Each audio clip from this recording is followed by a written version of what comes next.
All right, we'll go ahead and get started. Sorry. Hi, I'm Emily Warren. I'm a postdoc with 21CC. And so we have folks from the mayor's office in Detroit and the University of Michigan who are going to be talking about a partnership that they have in their neighborhood revitalization efforts. So we have Ashley McLeod and David Williams from the City of Detroit mayor's office, and then we have Kristen Kerecman and Josh Rivera from Poverty Solutions at the University of Michigan. So I will turn it over to Josh. Thank you so much. All right, how's everybody doing? We got the post-lunch session, so I want to make sure the sleepiness doesn't settle in. I can feel it on the high stool. So we want this to be super informal. So I'm going to just say what the agenda is very quickly. But David and Ashley will kind of lead you through what we intend this to be, which is more of a learning session for both of us involved, both us presenting and all of you here. So we thought the best way to format this would just be to talk quickly about who we are in our respective roles in our offices, walk through both what the city of Detroit is thinking about when it comes to neighborhood revitalization and economic mobility, which is going to be the policy area that you're going to hear us talk about UM's focus, particularly coming from Poverty Solutions, which is a university-wide initiative we'll talk a little bit more about when we get to the intros, and then talk about how we've been thinking about translating both of those respective focuses into a partnership between the university and the city. And then really the remaining questions portion is a separate slide, but we hope for it to be throughout the presentation. And so we have a couple thoughts that we've been thinking, but if questions about how this operates are coming up in your mind, write them down, let us know, because it's probably stuff that either we've been thinking about or need to be thinking about. So I'm just gonna push it over to our wonderful team from Detroit to kind of introduce them and have them talk about their roles.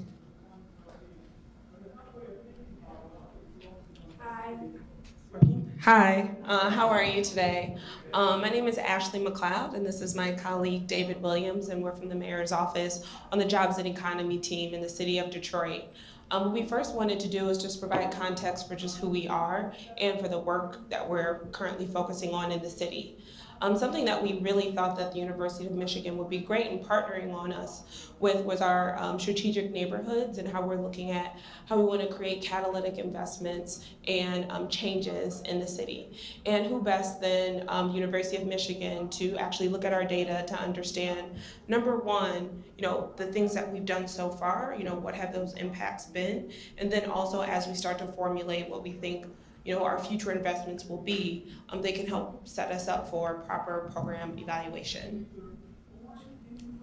And as a little background as well, as you may be aware, we went through one of the larger bankruptcies in the history of the country a few years ago, and that was actually probably 6 to 9 months into our boss, Mayor Duggan's administration. So as you can imagine, kind of restructuring a city the size of Detroit is a pretty large task. To start, the mayor was really focused on actually something that I learned through working in the mayor's office, really focused on prioritization. So you're not going to tackle all the problems of the city at one time. So first it was really about blight removal, getting lights back on, getting basic city services running again, to really kind of to re-win the trust of our citizens. So I think for our first year or two, it was really, again, focusing on those basic city services to get confidence back in our government.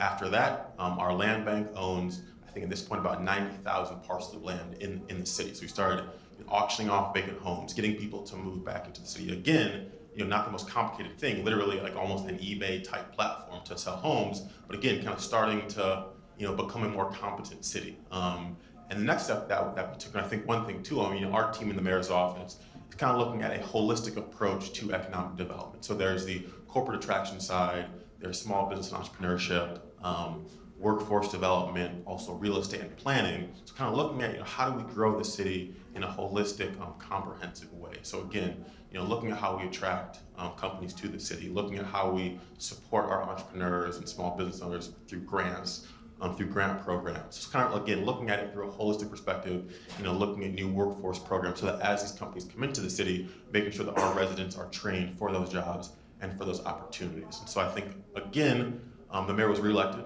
about 2 weeks ago, so we're happy about that. We still have a job. We're very pleased about that, at least presumably.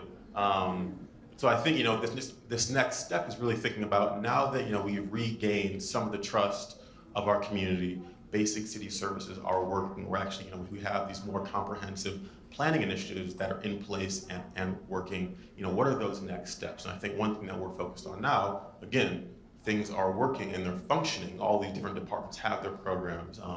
How do we make sure that everything we're doing holistically is actually having an impact, right? So, looking at the data, looking at these programs, looking at how we collaborate across departments and even outside the city with local stakeholders. How do we make sure that what we're doing in a limited capacity environment, making sure that we're picking the right programs that have the most impact, and that we're actually tracking those programs moving forward to make sure that if we need to adjust, we can do that. And I think when it comes to equity and inclusion, it's great to have programs that hit their own individual metric. But what about that overall metric of how is it impacting everyday lives in the city? And that's one thing that we don't necessarily have the internal capacity to do alone. So figuring out how do we leverage a great institution like University of Michigan and other stakeholders to help us bring that data analytic capacity to all of our programs and kind of help create a framework where the great things that our health department's doing and workforce and economic development, figuring out how we kind of connect all those programs and dots together to have an overarching impact that really pushes our city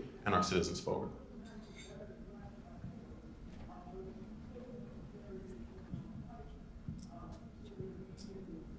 Well, good afternoon. So Josh already mentioned that we're with Poverty Solutions, and we're a relatively new initiative. We were only formed about a year ago by our president, University President Mark Schlissel. And our conversations with the City of Detroit Mayor's Office really started around that same time. So we've been talking about this partnership for about a year. And we have a lot of great work that's already going on and a lot of great questions. And I'm really looking forward to actually learning from a lot of you and hearing your thoughts on some of the things we're doing. And I should also note that University of Michigan was actually founded in Detroit 200 years ago this year. So we're celebrating a bicentennial, which makes it feel even more auspicious than it does right now. So we've had a great year. And so for my role, we're working with we have a small team. We try to leverage a lot of the faculty experts across the university. So it's not just the School of Public Policy, it's not just the School of Social Work, it's business, it's all across the university. So our small team at Poverty Solutions really tries to leverage that expertise as a convener, connecting it to the departments in Detroit who might be able to benefit from it, and working together on some strategic programs, as you'll see as we go forward.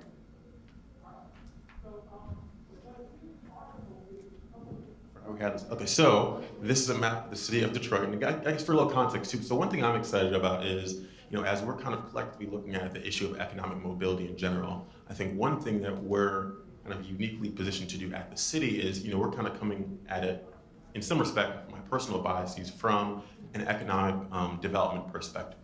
So, figuring out, what's our health department doing, what's workforce doing, what are these kind of more people-based programs doing, and how do we tie that into kind of our larger economic development strategy? And I think one thing that, given our history and some of the challenges we face, we are kind of like financially probably not as well positioned as many other larger cities, but we have a huge resource in our land, right? And how do we think about our land assets in a creative way that other cities like New York, like San Francisco can't do, given how how aggressive their housing markets are. And again, as I mentioned, we literally, between us and our land bank, own 100,000 parcels of land. I'd say probably 30 to 40,000 of those are vacant homes. There's probably 7 to 10,000 vacant commercial properties that we also own, and along that, obviously lots of vacant land as well. So this is a map of the city here, and it actually highlights some of our targeted neighborhoods where we're doing kind of comprehensive planning initiatives. Because part of what we're really thinking about is, again, we're not going to be able to, quote unquote, revitalize the entire city overnight. So where are those places where, they have historically strong commercial corridors, where there's neighborhood stability, where if we make targeted investments, we can kind of help catalyze those areas and create self-sustaining markets. And so these are some of those areas that we've identified. For those who aren't familiar with the city, this area in here is our downtown and our midtown area, which have a much stronger market. So we're obviously very active in those areas too, but really focused on how do we kind of create the momentum that's happened there into our outlying neighborhoods as well. Again, in a very strategic way. So whenever we're involved in conversation around low-income housing tax credits, our home dollars, all funds that go into housing, we're trying to target them in these areas and also kind of overlap that with grants we're giving to small businesses, making sure that, again, those are targeted in key areas where we can kind of layer all those interventions to create real impact and change in those areas. And like I said, we spent the past 2 or 3 years restructuring our planning department, restructuring our housing and development department, and really kind of getting those moving so that we have great staff who can now, create and facilitate all of these projects. And so, where we are right now is, we're getting development to happen, right? We're building new housing, doing these planning initiatives, building greenways, new parks.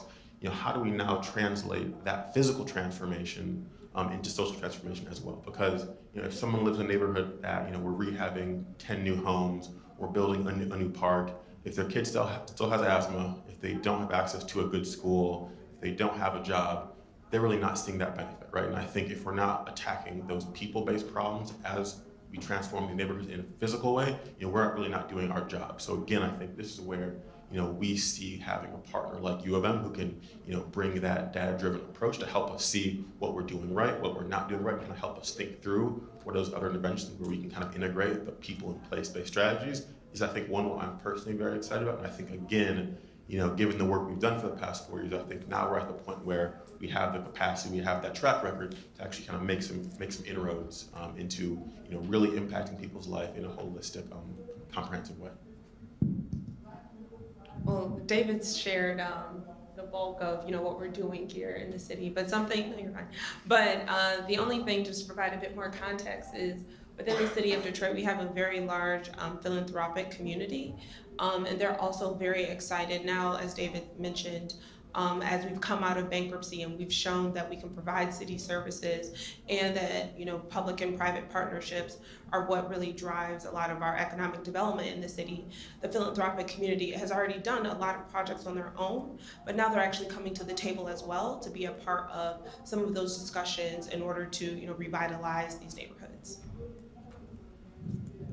I think that's a really important point. I think the point was made in an earlier panel about nonprofits coming in, being nervous about their funding sources, right, and having to write and organize their efforts according to an RFP. And again, just in a resource-constrained environment, really trying to focus efforts in ways that have impact. So I think this map, and that actually this started as a housing map where we kind of restricted all of our public housing funds into certain parts of the city. And for a very long time, there was no direction given to our public partners, private partners. They had no idea what the city's vision was, and therefore they just had to make it up on their own. So I think it was really helpful to have the city kind of retake its role as a convener and a facilitator to help kind of direct private dollars, philanthropic dollars, and actually for us too, besides the philanthropic part, the private sector as well, right? So if you're coming in and you want to invest in Detroit, where you're not going to make the same margins, you're going to make it in a much bigger city with a stronger market. Understanding, if I'm going to build new housing in this neighborhood, next year there'll be new streetscape and there's new interventions happening, so that I can really have faith in my investment that we really need to kind of bring in new tax revenue and bring in residences as well. So I think just having the city being able to play the role of having that vision and being that convener, I think has been very important, and we'll be probably making some fairly large philanthropic asks soon to support a lot of these yellow areas here throughout the city. And I think at any point, if anybody has any questions, we're more than willing to Questions so far in the neighborhood? conversation. Yeah. I don't know anything about Detroit, neighborhood by neighborhood, but this looks sort of like a strategy of picking neighborhoods that already have a certain asset base that you build on. If the city government's main asset is land under its control, do you have enough land in these neighborhoods? Because usually, in my experience, when the city has enough land, there isn't enough of an asset base. So one example, this is our Livernois McNichols area here. Actually, the University of Detroit, Mercy and Marygrove are two anchor institutions in that neighborhood. It actually has some of the stronger neighborhoods throughout the city are in that area. But there's one area, it's called the Fitzgerald neighborhood, where there are still 100 vacant homes and I think 200 vacant lots. Actually right between these two university anchors. So again, it is adjacent to strong neighborhoods, has those strong core partners there, and it has a historically strong commercial corridor. So that was one of our first interventions that we did, was we put out an RFP for a developer who would come in and redevelop all 100 homes at the same time and maintain and beautify all those vacant lots At the same time, we then kind of retook over 100 of those vacant lots to build a new greenway and park that connects those two anchor institutions and creates an amenity in the neighborhood for that neighborhood as well. And along with that, we're working with a nonprofit organization and philanthropic partners to then kind of do grant programs and actually have more multifamily development on that commercial corridor as well.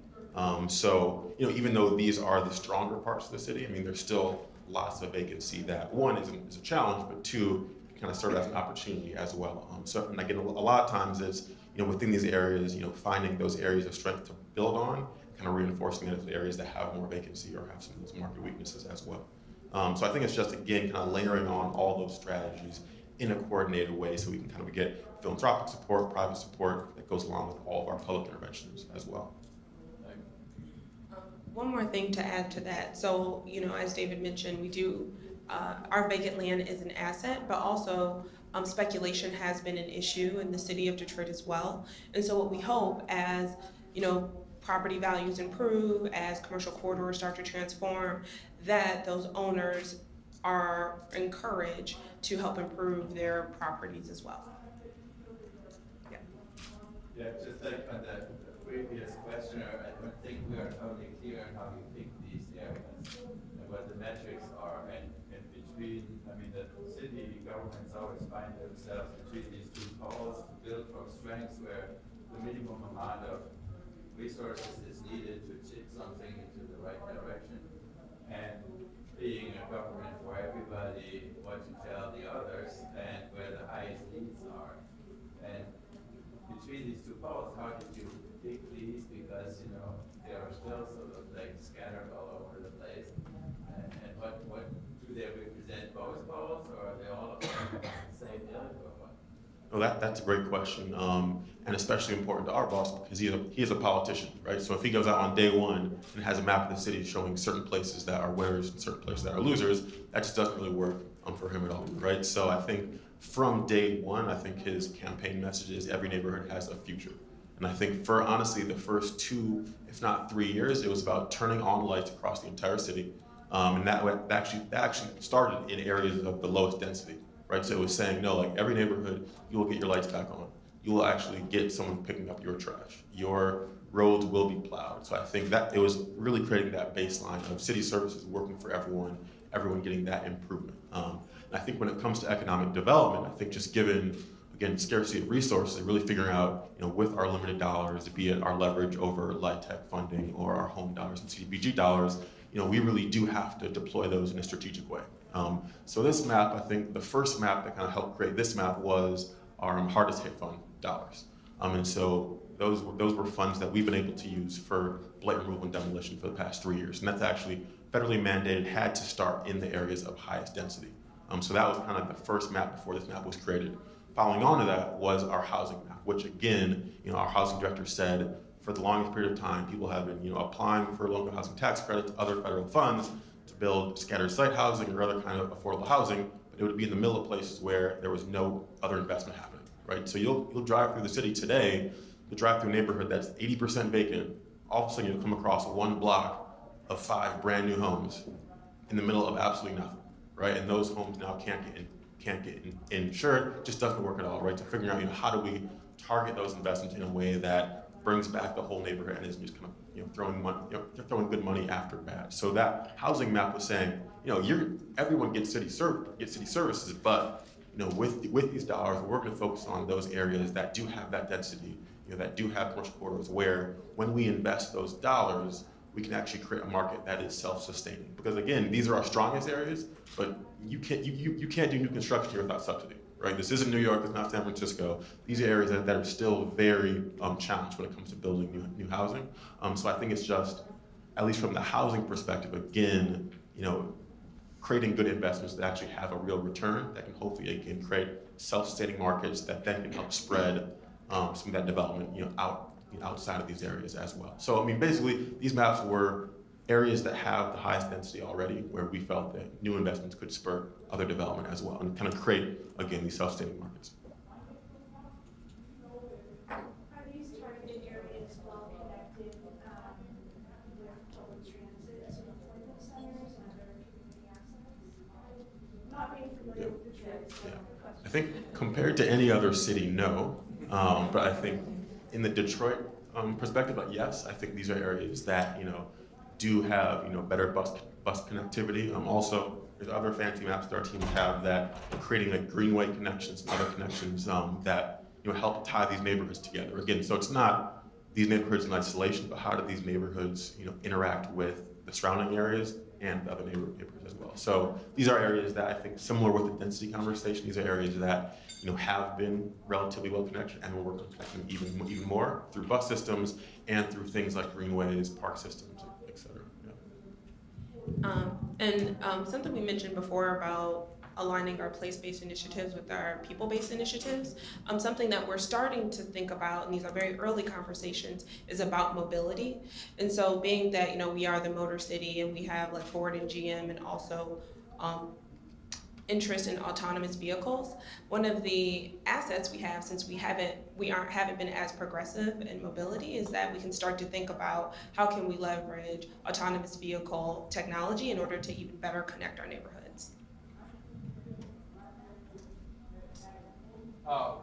First, go blue.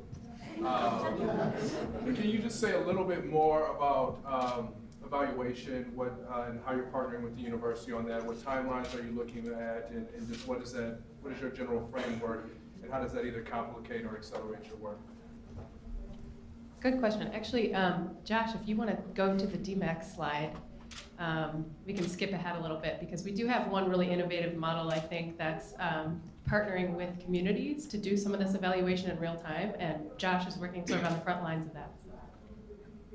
All right, thank you so much for the question. And I'll start with this caveat that, we're thinking about evaluation now and how it gets integrated with, because there's multiple levels to it. How do you do evaluation on place-based initiatives?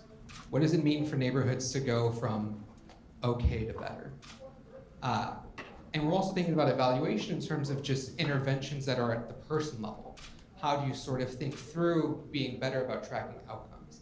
And so I'm going to give one example, and I'll say this one example just to say that it's not going to cover the whole gamut of the evaluation questions that we're still working through. But one example that I think is innovative and speaks to the history here about how universities can better partner with the cities is a project by a couple of faculty and a Washtenaw County commissioner who's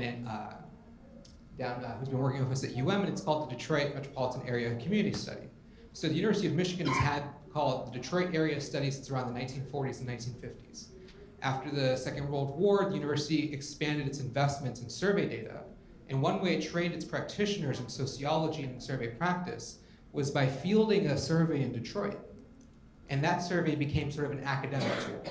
It lasted until the early 2000s, and then it was at a social event like this where one of the county commissioners said, wouldn't it be cool if we had Detroit level data? We always get these public opinion polls about federal elections, and we have national level data, but given everything that's happening, what do Detroiters think? And so what spawned from that was this study. It started off with two survey waves in Detroit. The first wave around 714 folks. The second wave around 300 of those same respondents randomly sampled again. And the kinds of questions we asked them were, who benefits from investments in downtown and midtown? How do you feel about police and whether or not their actions are random or racially motivated? Ask them about transportation. How many of you use Uber or Lyft? And then after we did the first two waves, the faculty there thought, we could probably do better. And in consultation, they had been doing about 80 community group consultations during this process. They got to the point where they said, what if we just did door-to-door canvassing, in essence, with a UM student and a resident of the area that we hire to gather this information, both fulfilling our obligation to sort of learn from City of Detroit residents, who in my meetings after their canvassing were survey experts, far and beyond what I would even know about what it means to canvass in a field strategically. And we did a wave that Poverty Solutions invested in the Morningside area of Detroit. And the way we did this was we used publicly available data. We got addresses, we looked at census tracts, we weighted surveys according to the Morningside, and we conducted that door-to-door canvassing. And then the preliminary results, what the researchers are finding is that it was much less expensive than the traditional survey methods.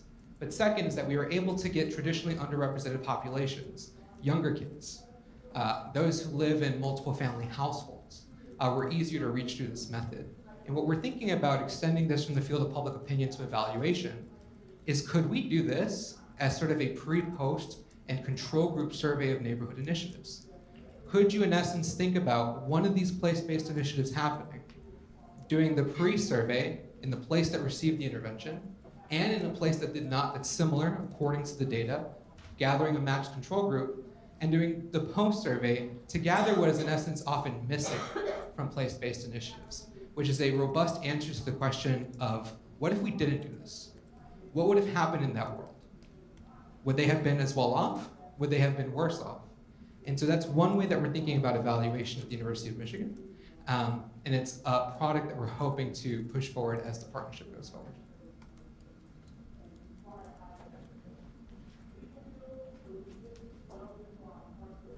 So I think that's one example of, I think, that next step that we're trying to take. So the mayor is very metrics focused. His ultimate metric is the city's population, right? So the city for the past 50 years, the population has been on the decline. I think based on census data, I think we're starting to move back up. I think we're around 650,000 people now.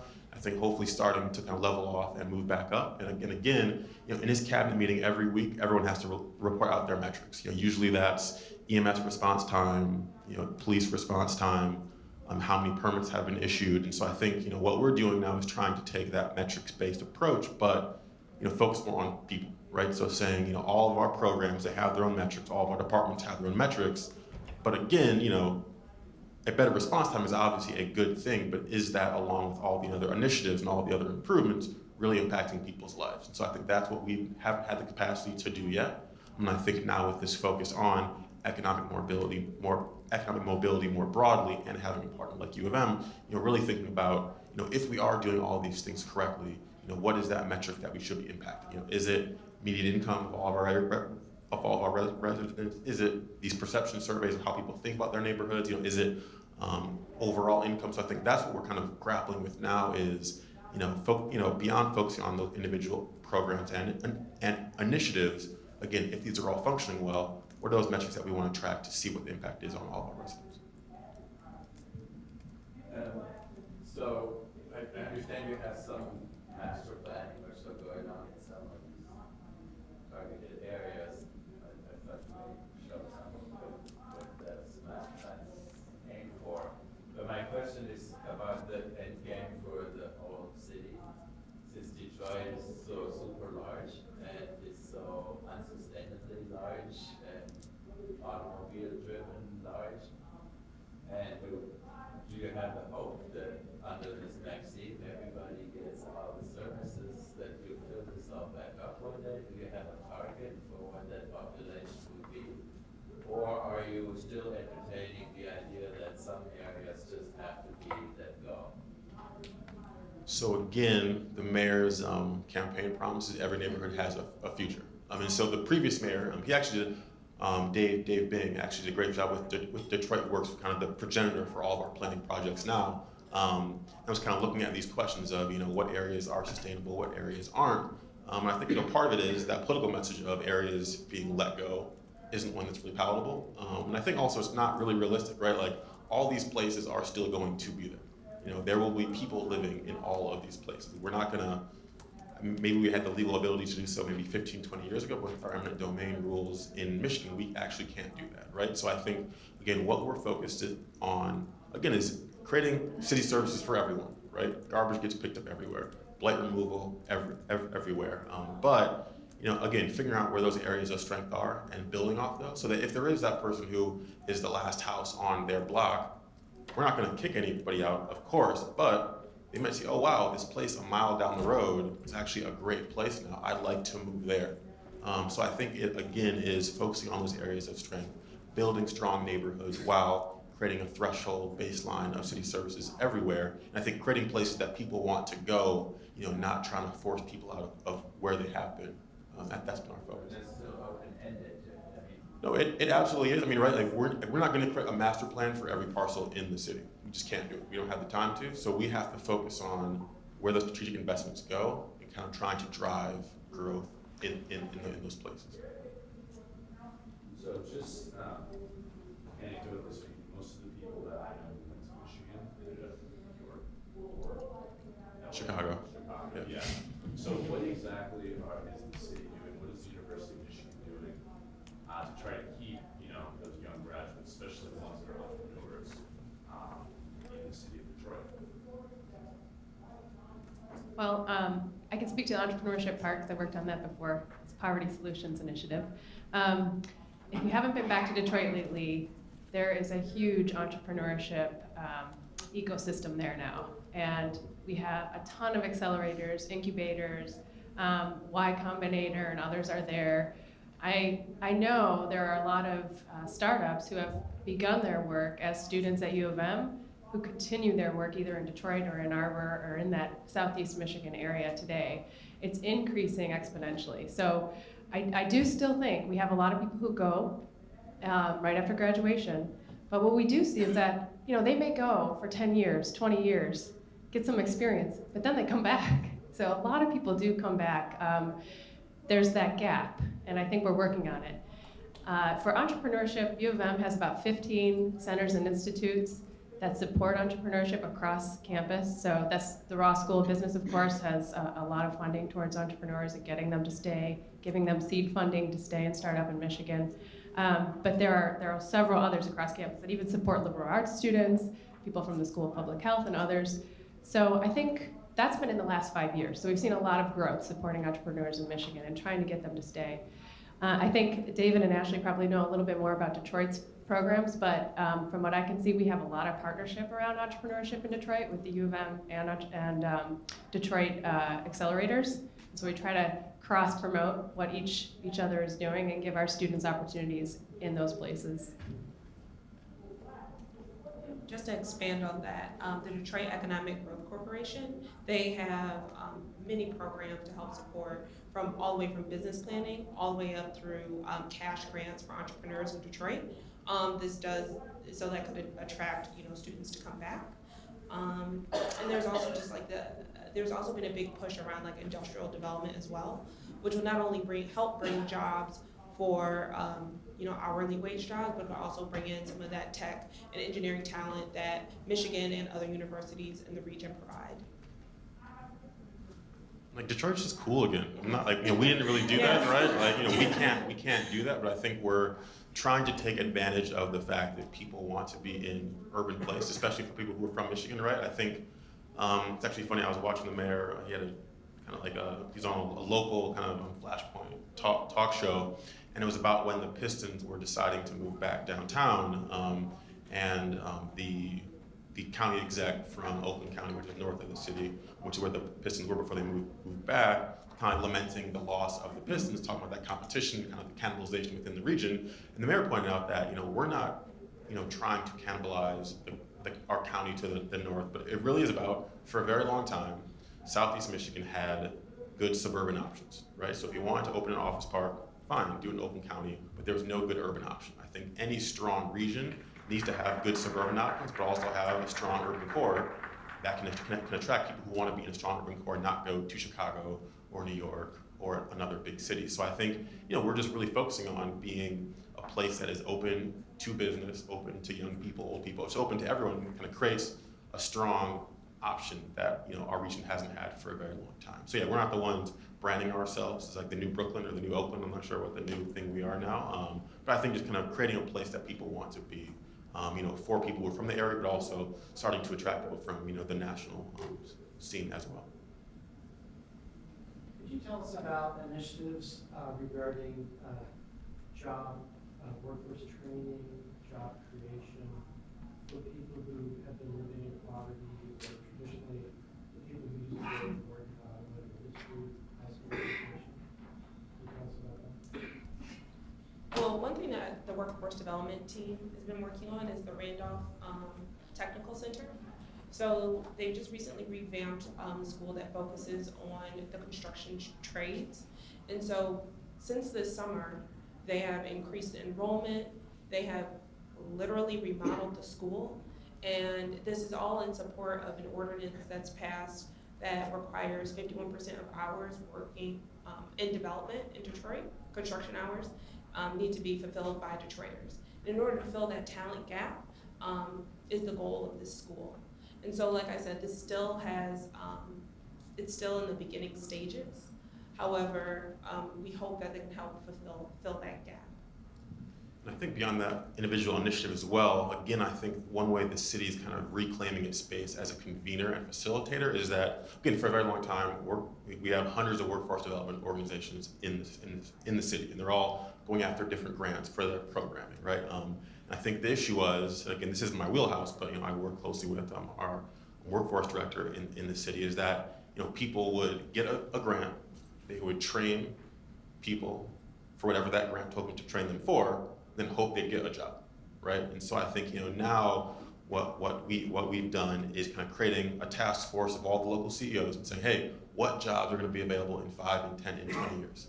Let's now align our workforce development programs to train people for those jobs that will actually be available, and kind of really aligning people with training for things that will actually give them jobs and career paths. And I think Randolph has been, I think, like the first pilot of taking that broad idea and putting it into actual practice. So saying that, yes, we know we're going to have these construction jobs because we're literally requiring developers to create them for our residents. Now let's partner with those private stakeholders who have an interest in being able to hire those people with our school system to actually build that training out. And so I think we're going to probably have more pilots of other schools and other industries that'll be doing that same thing. So I think the biggest thing is just kind of rearranging our workforce ecosystem to actually train people for actual jobs, and then supplement that with individual programs to actually create that pipeline of new students and new potential employees. Hi, I'm Rolf Pendall from the Urban Institute. Congratulations on the partnership, and that's actually kind of what I want to talk about. Everybody in the country is piling into Detroit. So many philanthropies are concentrating resources there. There's private sector initiatives going there. The Urban Institute has been there with support from JPMC. U of M is there, Michigan State is there, Wayne State is there, Detroit Mercy is there. How in the world do folks from the city of Detroit do their jobs when there's so many people coming in, showing up with their analytical tools and their theories of change, and sometimes even with their own research questions that may be more important to them than the research questions that you yourself or the people who live in the city of Detroit have? How do you like quarterback that pylon? No, that's a really great question. So I remember in my first year, I took so many meetings with so many people who had so many maybe good ideas, but I didn't even have the capacity to like that sounds interesting, but I'm literally trying to help this person turn their lights on. Like, I can't deal with that right now at all. Come back in 3 years and maybe we'll be ready to talk about that. I think one thing that's interesting about the U of M partnership is, their team's coming to the table, not saying we have a research question, give us the data to help answer it. They're really saying, hey, City of Detroit, how can we be helpful? And so I think we've been talking about this for a while now and saying, okay, different departments can do this, their team can do X, Y, and Z. How does this align with what we're trying to do, and how can we plug them in so that it isn't just us answering research questions, but really figuring out how do we best leverage the resources U of M has to impact what we're doing. And I think similarly, literally these maps that we've created, we help funnel all these different philanthropic opportunities into tangible projects that again, overlap and are layered in a way that we think will really have impact. So it isn't just us taking 10 meetings of groups who want to do different things and us piecing together and saying, no, the city of Detroit has an actual vision. Now you can tell us how you can potentially fit into that vision, or we'll actually make the ask of you, right? We know that here are your 3 priorities. We need support in these areas. These things align. We would love you to really play a part in that role. So I think it's taken us time to put that vision together, but I think now that we have it, it's really been helpful to kind of cut down on all those meetings and be able to kind of direct people to guide their resources, guide their investment, guide their support in a way that we can handle and actually take advantage of to really push things forward. University of Pennsylvania in Philadelphia, we've been working on this topic for about 20 years in Philly. It's really interesting to see in Detroit.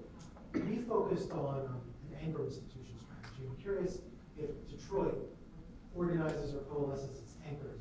The gentleman just rattled off a bunch of them. Could you tell the group here, what are the anchors in Detroit? are they being leveraged around local purchasing, local hiring, local contracting? For us, that seemed to be a moment we tipped into a good space when all the eds and meds, all the universities and hospitals started to say, we're hiring locally, we're contracting locally, so the university did analysis, but then the university behaved in a way which tipped the scale. I'm just curious if there's a dynamic like that. Not yet? Well, David talked about before, so in the Livernois McNichol space, there's two universities, University of Detroit Mercy and Mary Grove College, which are anchor institutions in that neighborhood. Number one, their students already live in the neighborhoods, and then also, as a part of our planning processes, we're hoping to connect them as well with greenways. Other anchor institutions like Henry Ford Health Systems, they've done economic development in the New Center area. There's Wayne States downtown. There's lots of anchors, right? And so I think it's like I don't think there's one overarching anchor strategy we have, but I think it's just bringing those stakeholders together when it makes sense to push initiatives forward. And so I think like with the workforce component, right? Like some of the anchors are our corporate partners, and so I think bringing them all together, creating one workforce board to align all those efforts is I think one example of that.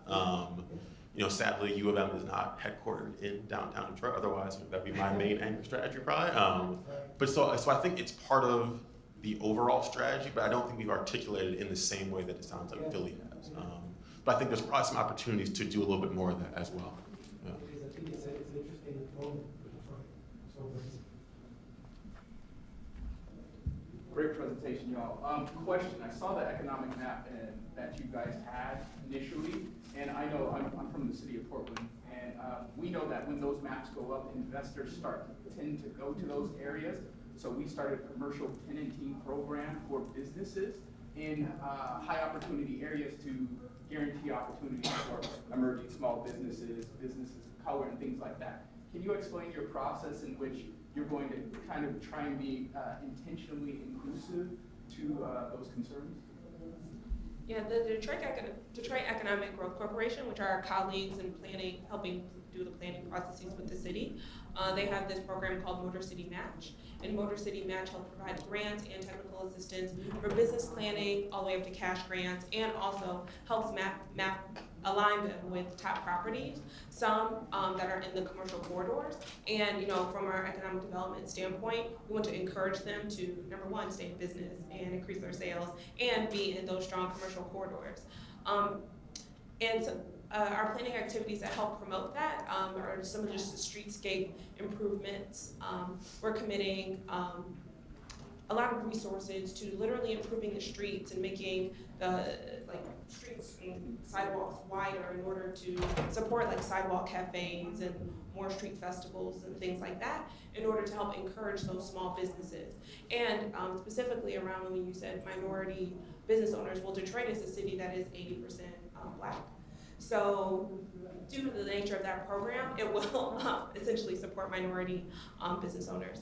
And another program that we have through the DEGC as well is Motor City Restore. So this just launched this summer, but it's supposed to support existing business owners. And so it helps with facade improvements and to help with making them more welcoming and more helping them get improvements they haven't been able to address for a while, with some city support as far as the resources and technical assistance. To a part B to that, have you encountered any NIMBYism?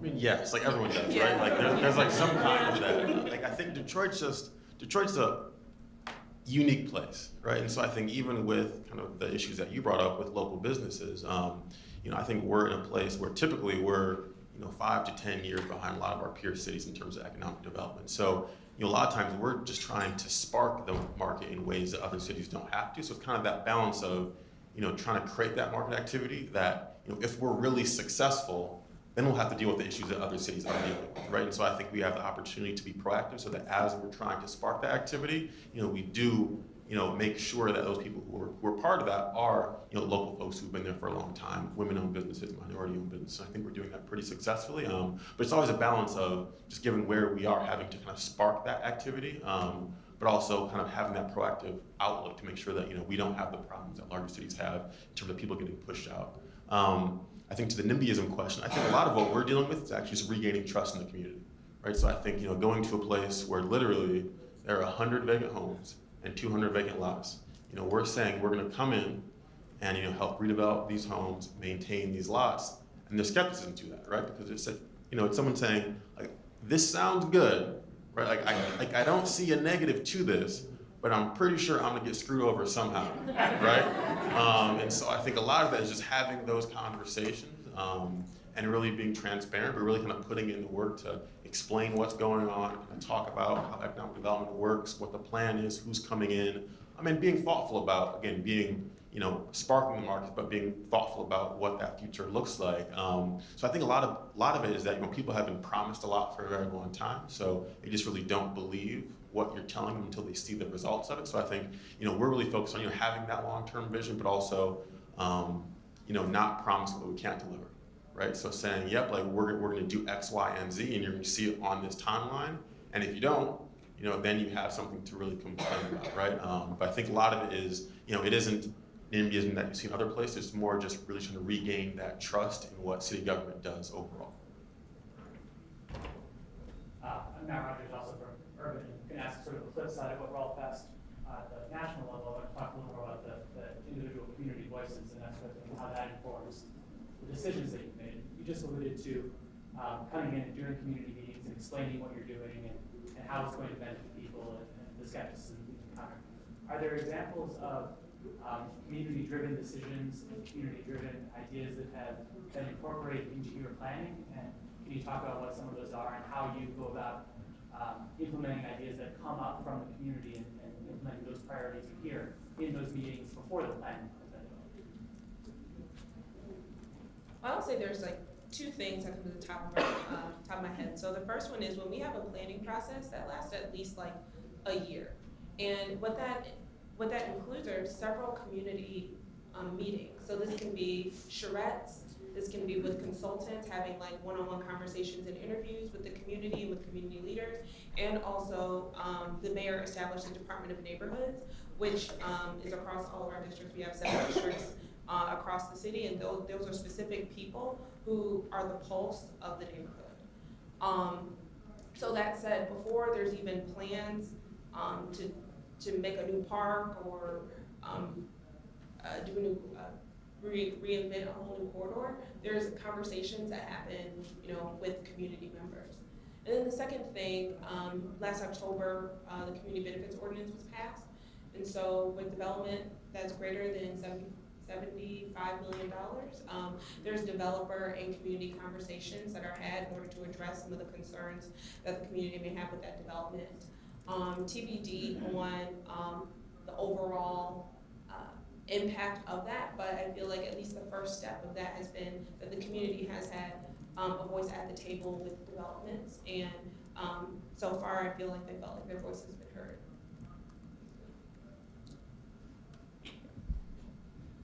After an earlier question, I feel almost guilty proposing a research question. But, when you think about how people build wealth in America, ideologically at least, they're supposed to do it in large part through their houses. And Detroit's got to be the world's capital of people losing their life savings in houses. And have you studied, because around in Baltimore where I am, I would really like to have some good stats, because we really don't have a clear idea that this is happening to us, but it is happening to us. And you're the world's capital of it. And everybody knows about you. And if you could sort of quantify that, what is it like for 300,000 houses to go vacant? How much actual cash money do American families lose? How does that hurt people who are trying to get out of poverty? Boy, would those be powerful stats. Yes. I'm really not talking to you. I'm talking to the person. I mean, we're still exploring, what those specific projects will be, which I'll let you guys talk in a second. But one thing that we're looking at is a poverty tax exemption. So there's certain rules in the state of Michigan that help low-income owner-occupants maintain their homes. And we're exploring, what we can do to help increase the penetration of that, and then also look at some of those root causes. So, I mean, that's one example of getting people who are close to foreclosure, but not in foreclosure, take advantage of this property tax exemption, so they don't pay property taxes and then they can stay in their homes. One interesting thing that came out of this partnership, we had a conference on affordable housing right after we launched Poverty Solutions. We had the then head of Detroit's Housing and Revitalization Department, Arthur Jemison, and some people working on our poverty tax exemption project. They ended up meeting and having subsequent meetings, leading to a really interesting project on right of first refusal. So poverty tax exemption is available for people who are in owner-occupied, they're the homeowners. However, there's a lot of renters in Detroit, right? So the renters who fall back on their property taxes, they get kicked out, families lose their homes. So there's a pilot project right now the city is doing to look at these homes and give the occupies, the families who are in them now, the right of first refusal. So if they want to buy this house at a lower rate, they can do that and maintain their home and then become homeowners. So we're going to look at the scalability of that. We're researching that from the university standpoint to see if this is a strategy that could work and be scalable. That's one thing. There's several other projects that are related to housing that we're doing in partnership with the city's departments. And I won't go through them all, but that's just one that we're finding could have a big impact on people who would otherwise leave the city, likely. We'd have another source of blight in the city. So it's a way to get people to maintain their homes, stay in the city, and hopefully have these owner-occupied homes stay occupied.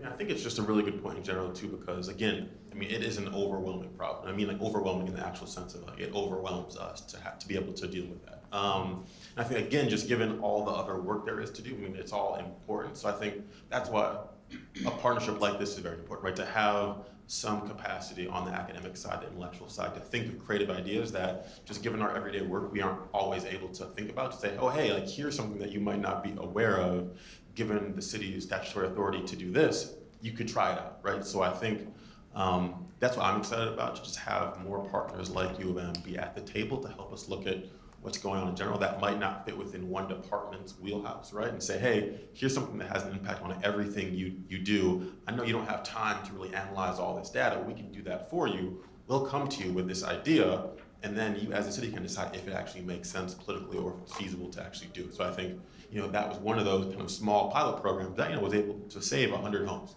right? So 100 renters who probably would have been kicked out of their home eventually are on the path to homeownership now.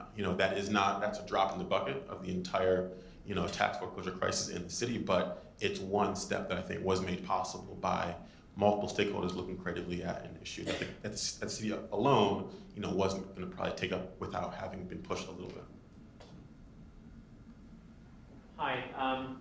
A lot of what you've been speaking to has really resonated with me. I was a city planner in the city of Central Falls, Rhode Island, which was at the other end of the spectrum, one of the smallest cities to have declared Chapter 9 bankruptcy. I remember actually getting some phone calls from national media the day Detroit declared. So I have a lot of thoughts and questions about all of this, but in trying to distill it down to something I just want to hear the panel discuss, I'm curious, one of the things that we really grappled with was in declaring Chapter 9 bankruptcy, there was a national media narrative about what that meant, and often that narrative was about what was happening to our residents in a very passive way, and kind of in a way that seemed really removing of agency of both City Hall and of our neighborhoods themselves. I'm curious about this role of narrative. We also found on the flip side of it, it seemed like there was an interest in a countervailing narrative of revitalization that could also create unrealistic expectations. How do you all think through this idea of national narrative about just what your residents are experiencing, and kind of how is that either buoyed or not by research and actual empiricism? That's a good question. I mean, it's kind of funny because from my perspective, if I just talk to my friends about Detroit or, I'm at conferences like this, like everyone's very excited about what's happening in Detroit. And I think sometimes it's almost overly optimistic, right? So it's like, people see what's happening downtown, people see what's happening in Midtown, they see a new stadium, they hear about, our side lot program or other programs that people are excited about, but there's still massive challenges that we're facing. So it's kind of funny. So I oftentimes see the positive narrative that I'm sure if I didn't live in the city or was invested in the city, again, maybe I would hear more about the negative media perceptions that we have. But I think, we want to keep that moving. Obviously, it's important to attract businesses, to attract new residents, and I think, that story is a real one. Like, there is very good stuff happening in the city right now that we're all very proud of and work very hard to push forward. And I think we want to keep that narrative moving forward, but making sure that we don't rest on our laurels either, right? Because I think, again, there's a lot of people who are struggling in tax foreclosure, right? Who are still in deep poverty and racial and socioeconomic isolation. So I think making sure that, as those positives are happening, make sure that we're leveraging all that good stuff for those people who, might not feel the impact yet. So yeah, it is kind of, and I think having gone through a bankruptcy, I think the narrative of that has been fairly positive. I think we actually came out of it pretty well. And so I think, again, trying to push the positive narrative forward and make sure that people are excited and want to invest and want to be involved and have confidence in where the city's going. But yeah, making sure that we don't forget about those folks who, haven't, felt the benefits as much as they deserve to, who've, been in the city for 30, 40, 50 years, have been through that struggle, really making sure that, they're seeing the benefits of what's happening now. And I think, again, reiterating this partnership, I think that's why we really want to make sure that, beyond just population growth or beyond how our programs are doing individually, really making sure that we are using data and real analysis to say, yep, everything that's happening, it is or is not affecting these other people in this way. So we can, put real rigor behind what we're doing and, figure out what else do we need to do given that data as well.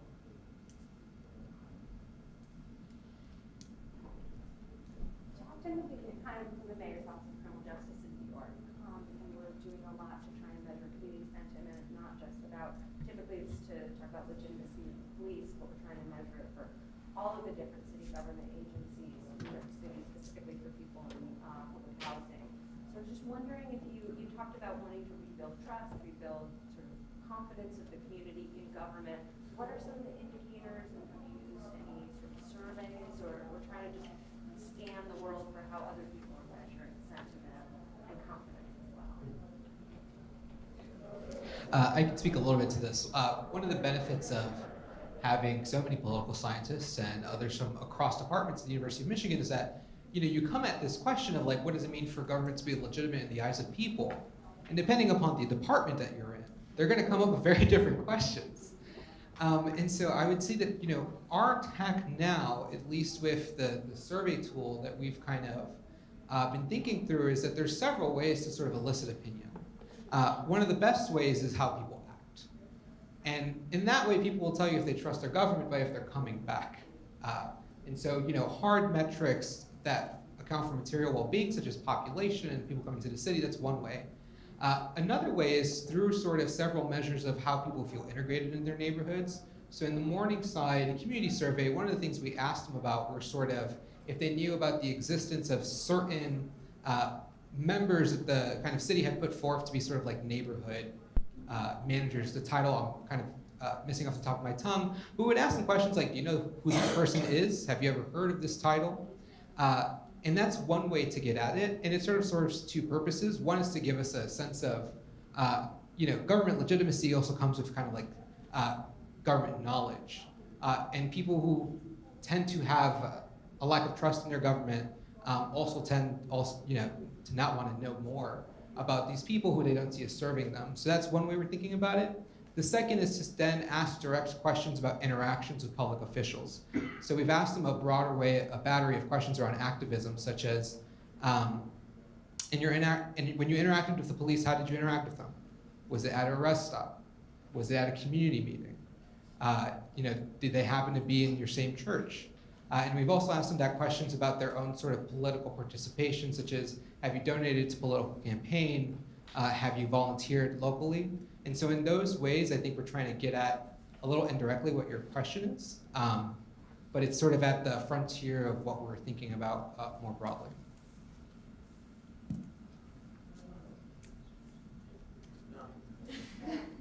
Do we want to walk through? So we didn't get to like the meat and bones of the partnership because you all had so many good ideas. maybe we should just give a quick walk through the rest of this and then leave with our parting questions for you because we want to kind of take notes back home. Yeah, so the part we didn't get to is like, what is the University of Michigan doing? Poverty Solutions is a university-wide initiative started in October of 2016, and it's been guided by a couple, values or missions. One is we want to be action-based, moving away from the model of just observation to sort of collaborative engagement and defining that in many ways. The second is highly interdisciplinary, not just having it housed within one unit, but it being across the university, making sure that there's partnerships with communities and policymakers, reinforcing that through the teaching that we actually do on campus, not just projects, but making sure that students have access to this in the classrooms. And then, as I said earlier, making sure it's a university-wide commitment.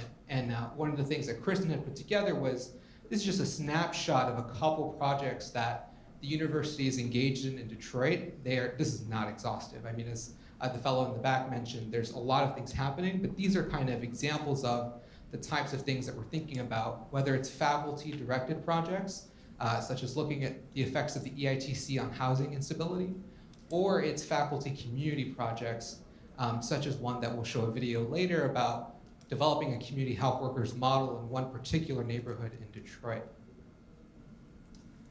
And so we kind of have thought of three buckets of the kind of work that Poverty Solutions as an organizing and convening entity across the university have been engaged in.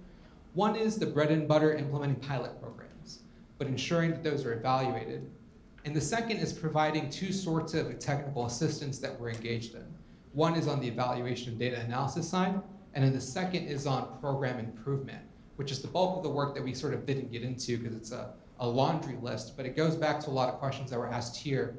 One of the things that I'm working on is how does the Detroit Housing Commission and the city's workforce board work together to better integrate services to public housing residents? And that's a form of technical in-kind assistance. That's not a pilot intervention you could really put a name on, but it's a sort of backbone support that we try to function based off of the city needs, where they're sort of asking us to provide data or look at best practices.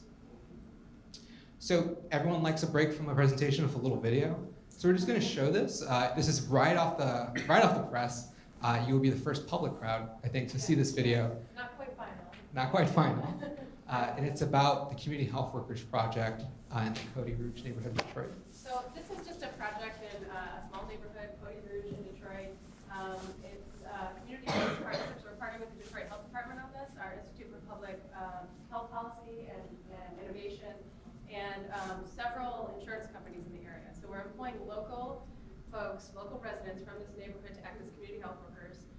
And most of us probably know that community health workers provide better outcomes. We also, this is a job creator, right? These are people working these as a paid position as well. So this is one pilot program. Insurance companies are partnering to pay for it. So this will tell you just an example of some of the things we're partnering on. Obamacare got a lot of people health insurance in disadvantaged, underserved neighborhoods in Detroit. However, there's still huge numbers of barriers to accessing health care. And so the need that we're addressing is really trying to reach out and support Medicaid enrollees who now have insurance, but are still not getting good access to health care. We needed to target a neighborhood where all of the health plans had a high number of enrollees who were being hospitalized for conditions that shouldn't require hospitalization, or using the emergency room instead of accessing primary care, as well as people that weren't accessing any health care at all in spite of having insurance. A community health worker is someone from the same neighborhood being served. It's a trusted person. It's someone who shares language and culture, and they follow the individual or the family until their needs are met. They do what's called action planning. What we're looking to do is improve the health status of the Cody Rouge area. And so by working together, I think that we're going to be able to document the efficacy of community health workers in this community. It's really bringing the health plans together, bringing neighborhood organizations together, the health department. And so each of the health plans have identified a community health worker, and they're all going to go through the training that we believe is really the type of training community health workers should have. I always like to help people, and now this gives me an opportunity to do just that. I actually grew up in the zip code 48228, which is the Cody Rouge area. So it's actually very enriching that I get to go back and actually give back to the community that I grew up in. Our hope is that if this works in Cody Rouge, we can expand it to other neighborhoods in Detroit and also show that this is a superb model for other cities and other communities.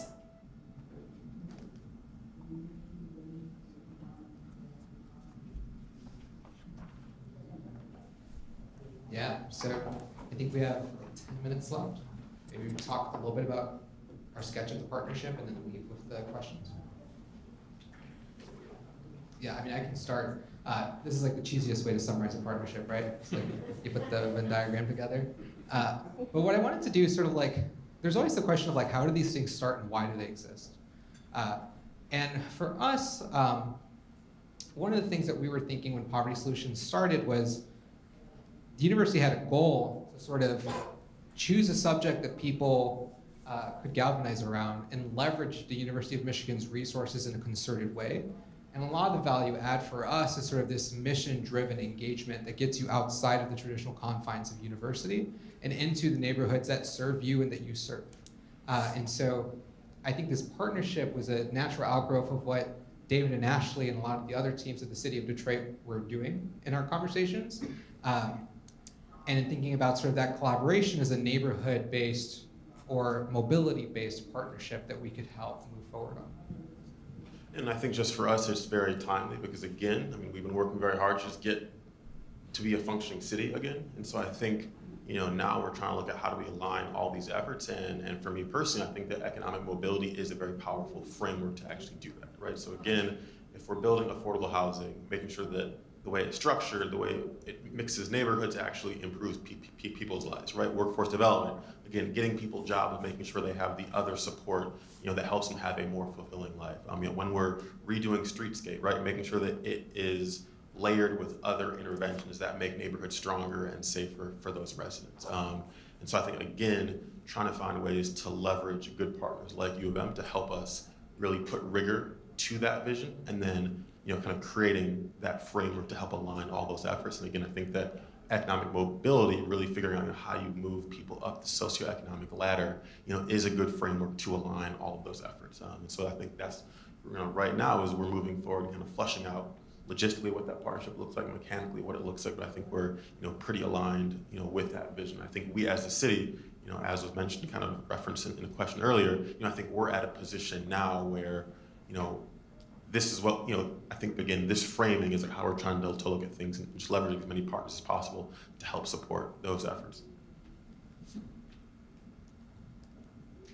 This goes a little bit into sort of the nitty-gritty piece of this that I can sense like a lot of people being very interested in. This is sort of like a pie-in-the-sky summary of one of the ways we're thinking about a partnership could possibly go forward. But there's two things that we want to help with, which is just supporting the city's already existing strategy and doing that by engaging in collaborative collaboration. And I think even an event like this underscores kind of the convening ability of universities. And so kind of the process flow you see outlined there is just this tentative example of what that could possibly look like. Walking through a project to have a university and the city work together to determine an area in need of intervention, establishing shared metrics, and then having the university partner on the program evaluation piece, which from having worked previously in municipal government, that's often not a capacity that cities have on the team, either the time or the resources to do. So can universities who have a natural interest in bringing that sort of research to their faculty partner on that end piece and beginning piece in a way that's holistic and not just transactional? And then finally, this is a metrics question that we sort of just had for the audience, but I know that David and Ashley, you had seen kind of these pieces of like what we want to achieve with this partnership. Do you want to just walk through this initial list and then perhaps we can talk about other things that people have on their mind as perhaps metrics?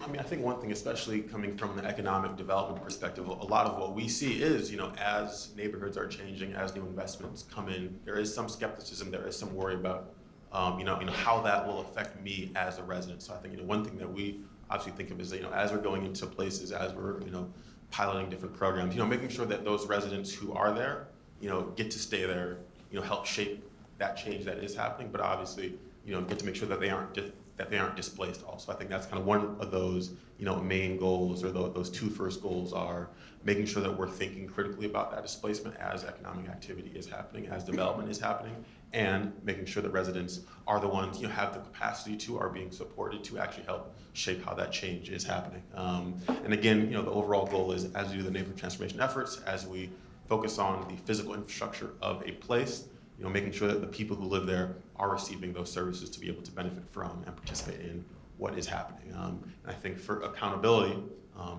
aligning efforts, making sure there are metrics to understand, are we actually having the impact that we intend to have, and being able to hold ourselves, our stakeholders, our partners accountable for those results as well.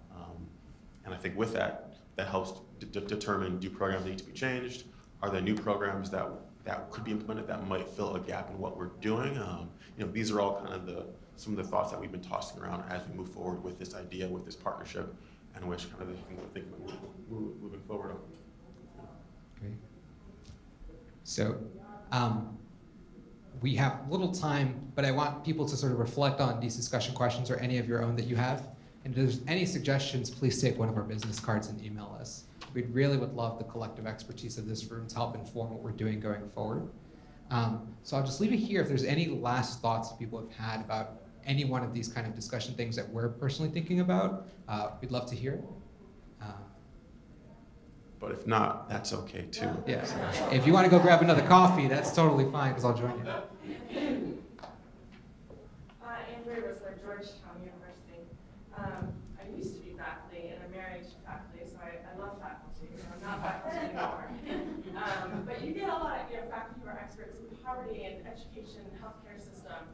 How are you going to teach them about Detroit, right? About the place that you're talking about? Because I would say you're going to have faculty moving there to your university from all over the world, like we do at Georgetown. How do you get them interested in that local place and then teach them about it so that what they are proposing to develop makes sense, right? Or is rooted and not just, I don't know. So we have, that's a great question. And honestly, like full disclosure, I don't think every faculty member should be involved in community work, or if they purely want to do their research and have a niche that they're interested in and want to publish in their desired journal, and that's all they want to do, we're not going to force them, right? We're not going to fit a square peg in a round hole. That said, we do partner with some long-standing institutional partners at U of M. We have a Detroit Urban Research Center who's done community academic partnerships in Detroit for the last 50 years, and that's who we run our grants through. And so they provide upfront training to any faculty that we support doing work in Detroit. We also, since we started, we've hosted several faculty workshops on economic mobility in Detroit, where we bring people from all over campus, from different areas of study together with community organizations doing the same work, city officials, private entities, and have it like a frank discussion on some of their research and maybe their gaps that they're missing or different approaches they could consider. So that's very much front of mind when we think about any of these interventions, any of these research projects. So Detroit Urban Research Center is just one in many different centers at U of M that kind of support this very thoughtful community engagement process that we implement no matter what intervention we do, be it in Detroit or a rural community in Michigan. Is that true for all faculty projects that runs through that program? Not through all faculty projects at the University of Michigan, but through Poverty Solutions. I guess that's what I was going to bring up and suggest, and this has been really useful hearing how the city has partnered with the University of Michigan, but how you can leverage some of the other research and community partners within the city. So for instance, I'm with the Federal Reserve Philadelphia, and there's a Detroit branch of the Federal Reserve Chicago, and I know there's a lot of work going on there. So how you can leverage some of those other resources that are looking to be at the table, are doing internal research, have access to data that can put your work in a comparative perspective, to really consider how you can get them actively involved in the table.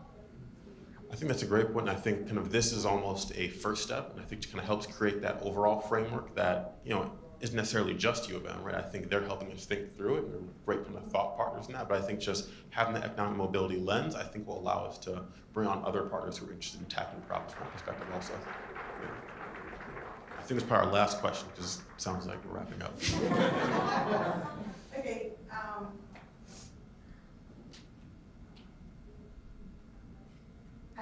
I don't mean this disrespectful, but that is strategy to be less than innovative, right? And I'd like to understand how the university and the academia that's behind that can really help you understand the history of government policies that has created the problems you've had in those neighborhoods. And because what I see happening here is that you're putting your investment in those neighborhoods who most likely have the opportunity to excel, as opposed to, which means you have to continue down the same path of disinvestment in those neighborhoods that have left them in the conditions that they are. And so how are you going to reconcile data, history, and public policy to produce changes for those most in need? And that helps you control gentrification while you still have time. I think absolutely, and I think just kind of to a point we've made earlier is that it has to be data driven, right? And I think, the history of redlining, of displacement, of freeways coming through, Black Bottom in our Black neighborhoods, something that we're very much aware of, and I think help shape these initiatives. And so I think it's something that we're very keen on. I think that's why we really want to take the power of data to really make sure that we're having that impact, right? So, we have some theories about it, but we want to really back that up with the data telling us, do these interventions actually help those people who are in most need of it? So I think we're definitely done now, but thank you very much. Thank you.